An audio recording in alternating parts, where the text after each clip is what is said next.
Hello everyone.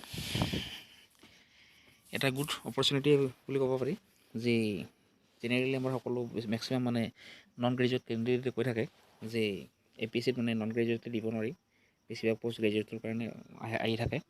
কিন্তু এবাৰ এটা ভাল অপৰচুনিটি, গুড অপৰচুনিটি বুলি ক'ব পাৰি, যিখিনি মানে গ্ৰেজুৱেট নহয় বা নন গ্ৰেজুৱেট আৰু তেখেতসকলেও মানে এবাৰ APSCত এপ্লাই কৰিব পাৰিব। কেইটামান ভেকেঞ্চি ওলাইছে, যে ক'বলৈ গ'লে এতিয়া এটা গুড অপৰচুনিটি নন গ্ৰেজুৱেট আমাৰ নন গ্ৰেজুৱেট ষ্টুডেণ্টখিনিৰ কাৰণে। বাৰু আহকচোন চাই লওঁ ভেকেঞ্চিবোৰ কি কি। আৰু ধুনীয়া ধুনীয়া খবৰবোৰ দি থাকোঁ, আপোনালোকে চেনেলটো ছাবস্ক্ৰাইব কৰি ল'ব। আৰু মই পৰীক্ষাৰ আগে মানে এডি হওক বা বেলেগ বেলেগ এক্সামৰ প্ৰিপাৰেশ্যনৰ কাৰণে মই কুৱেশ্যন দি থাকোঁ। আৰু এইখিনিতে কৈ থাকোঁ, মই নিজে এজন ষ্টুডেণ্ট, মানে অলৰেডি মই বহুত এক্সাম পাছ কৰিছোঁ। মই বুলি ক'লে 11টামান মই ৰিটেন টেষ্ট পাছ কৰিছোঁ। আৰু যি নহওক সেইবোৰ কথা কৈ লাভ নাই, থুলমূলকৈ আমি ভেকেঞ্চিখিনি চাই লওঁ কি কি ভেকেঞ্চি আছে। আৰু এইটো হ'ল অসম লোকসেৱা আয়োগ, আৰু ডেট হৈছে 8 মাৰ্চ। পোষ্টসমূহ হ'ল, আমি প্ৰথম মেইন বস্তু দিছোঁ, পোষ্টসমূহ হৈছে কম্পিউটাৰ অপাৰেটৰ। চাই লওক, computer operator in the office of the Assam public service commission হ'ল। আৰু আপোনাৰ নগাঁও পোষ্ট 17,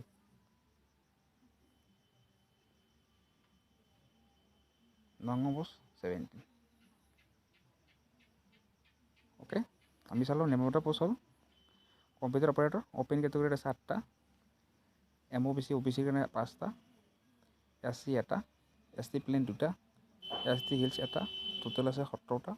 আৰু মহিলাৰ কাৰণে আছে 3টা, সেইটো লেডিছৰ। এইটো লেডিছৰ পোষ্ট, 3টা লেডিছৰ পোষ্ট আছে। তাৰপিছত আমি চাই লওঁ এবাৰ দৰমহাটো আপোনাৰ 14,000 পৰা 60,000, এইটো গ্ৰেড 3 লেভেলৰ পোষ্ট, 6,200 আৰু পে'মেণ্ট থাকিব 2। আৰু এডুকেশ্যন কোৱালিফিকেশ্যন মেইন বস্তু এইটোৱে, এডুকেশ্যন কোৱালিফিকেশ্যন এইটো চাই ল'ব। জুম কৰি দিছোঁ, zoom. Higher secondary class 12 pass from government recognize board বা council. Okay, candidate must have good working knowledge of office productivity software tool integrated of any operating আৰু system, MS Windows', Linux, এইবোৰ। আৰু ultimately ক'বলৈ গ'লে computer নলেজটো থাকিব লাগিব। আৰু ইয়াত আপোনাক লাগিব এইটো চাই ল'ব, 6 মাহ এখন চাৰ্টিফিকেট, কম্পিউটাৰ 6 মাহ চাৰ্টিফিকেট থাকিব লাগিব। অ'কে, আৰু এজ লিমিট হ'ব আপোনাৰ 18-40, 18 বছৰৰ পৰা 40 বছৰ। 5 বছৰ থাকিব আপোনাৰ SC ST ৰেহাই, 3 বছৰ আপোনাৰ OBC MOBC, আৰু ফিজিকেল হেণ্ডিক্যাপ 10 বছৰ। বেছি দীঘলে নকৰোঁ, ফটাফট কৈ গৈছোঁ। আপোনাৰ starting date of online application 14 তাৰিখ, 14 মানে মাৰ্চৰ পৰা। ক্লজিং হ'ব 3 এপ্ৰিল, আৰু last date of fee payment হ'ব 18। এখানি চাই ল'ব। Starting date for online application 14, closing date হ'ব 13 April, last date for fee payment 18। আৰু পইচা লাগিব, ফিজ লাগিব আপোনাৰ জেনেৰেল 47 টকা, তাৰপৰা OBC MOBC 47 টকা,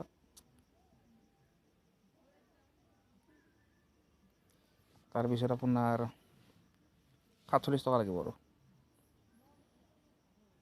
এলিজিবল ক্ৰাইটেৰিয়া আমি গম পালোঁ। আপোনাৰ হেৰি দিব লাগিব, পাৰ্মানেণ্ট ৰেচিডেণ্ট চাৰ্টিফিকেট লাগিব, PRC বা employment exchange certificate.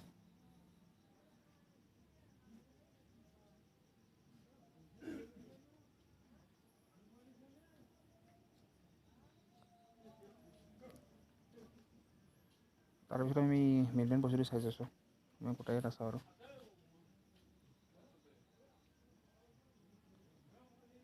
Selection process এইটো, জেনেৰেল ইংলিছ লাগিব 40, ইংলিছ জানিব লাগিব কিন্তু। কম্পিউটাৰ থিয়ৰী 40, জেনেৰেল এৱাৰনেছ 20, মাত্ৰ 20 জেনেৰেল এৱাৰনেছ, অৰ্থাৎ জেনেৰেল নলেজত মাত্ৰ 20 থাকিব নম্বৰ। চ' আপোনাৰ ইংলিছৰ নলেজ থকাটো খুবেই দৰকাৰ হ'ব। এইটো 40 নম্বৰ ইংৰাজীতে থাকিব। আৰু কম্পিউটাৰ থিয়ৰী 40 নম্বৰ, এই কম্পিউটাৰৰ এইটোত নলেজ থকাটো খুবেই আৱশ্যক হ'ব। আৰু কি কৰিছে আৰু ফ্ৰেজটোত কি হৈছে লওক against each vacancy 4 candidates will be shortlisted on the basis of the mark obtained in the screening test. The shortlist candidates shall have to appear in the computer proficiency practice test to be held centrally in Guwahati along with original testimonial. অৰ্থাৎ যে প্ৰতিটো পোষ্টৰ বিপৰীতে 4জনক মাতিব, এজন post এটা পোষ্টৰ বিপৰীতে 4জনক কল কৰিব, আপোনাক নিমন্ত্ৰণ কৰিব, ক'লৈকে আপোনাৰ নিমন্ত্ৰণ কৰিব আপোনাক স্ক্ৰিনিং টেষ্ট হ'ব। এইটো হৈছে written test actually screening test হয়। আপোনাক এই টেষ্টলৈ মাতিব, কম্পিউটাৰ প্ৰফিচিয়েঞ্চি টেষ্টলৈ আপোনাক নিমন্ত্ৰণ কৰিব। এটা পোষ্টৰ বিপৰীতে 4টা, আপোনাৰ মাৰ্কটো মানে ৰিটেন টেষ্টত মাৰ্ক আপুনি অলপ বেছি পাব লাগিব। আল্টিমেটলি কথাটো এইটোৱেই, যেতিয়া আপুনি যদি টপ মানে আপুনি 17x4ৰ ভিতৰত থাকে, 17x4 অৰ্থাৎ 17×4 তাৰ ভিতৰত যদি থাকে, আপোনাক নিমন্ত্ৰণ কৰিব কম্পিউটাৰ টেষ্টলৈকে। আৰু যিটো চেণ্টাৰ হ'ব অকল গুৱাহাটীত। অ'কে, আৰু আপুনি APSC যিটো ৱেবছাইট আছে, APSC ৱেবছাইটলৈ যাব, যাই এইটো ৱেবছাইট চাই লওক। মই জুম কৰি দিছোঁ লাগে, জুম কৰি দিছোঁ এইটো APSC recruitment.in। অ'কে, তাত গৈ ৰেজিষ্টাৰ কৰিব, ৰেজিষ্টাৰ কৰি আপুনি তাতে VC পে'মেণ্ট কৰি এপ্লাই কৰিব পাৰিব। আমি আকৌ লাষ্টটো চাই লওঁ, আৰু কিছুমান তাতে গম পাবই, ইমান সময় ডিটেইলছটো নিদিওঁ, ভিডিঅ' দীঘলীয়া যাব। আপুনি আৰু চাই লৈছোঁ, চেণ্টাৰটো চাই লৈছোঁ, চাই লওক চেণ্টাৰ চাই লওক। শিলচৰ হ'ব, যোৰহাট আছে, নগাঁও আছে, তেজপুৰ আছে, কোকৰাঝাৰ আছে, গুৱাহাটী আছে। শিলচৰত কাৰ হ'ব হাইলাকান্দি, কৰিমগঞ্জ, কছাৰ। যোৰহাটত আছে গোলাঘাট, ডিব্ৰুগড়, যোৰহাট, মাজুলী, চৰাইদেউ, শিৱসাগৰ এইবোৰ আছে। নগাঁৱত আছে ডিমা হাছাও, হোজাই, নগাঁও, মৰিগাঁও, কাৰ্বি আংলং। তেজপুৰত বিশ্বনাথ, ধেমাজি, লখিমপুৰ, শোণিতপুৰ, ওদালগুৰি। কোকৰাঝাৰত Bongaigaon, Chirang, Dhubri, Goalpara, Kokrajhar and south Salmara.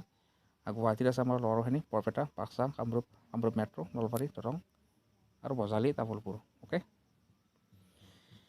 the commission has the discretion to reduce the or increase the number of June depending upon the number of candidate। অৰ্থাৎ ইয়াৰ অৰ্থ এইটোৱেই, মানে কি কমিশ্যনাৰ হাতত এইটো পাৱাৰ আছে যে এই যিটো জোন আছে সেইটো হয়তো কেতিয়াবা জোন যিটো আছে কমাই দিব পাৰে, বাঢ়াই দিব পাৰে। যদি এইটো ধৰকচোন এতিয়া শিলচৰত যদি কম মানুহ হৈ যায়, ক্ৰেডিট কম হয়, শিলচৰটো কেঞ্চেল কৰি দিব, বা যদি তেজপুৰত কম হয়, তেজপুৰ কেঞ্চেল কৰি দিব। বাই দ্য ৱে, থেংক ইউ ভিডিঅ'টো চোৱাৰ কাৰণে। আৰু যদি পাৰে ছাবস্ক্ৰাইব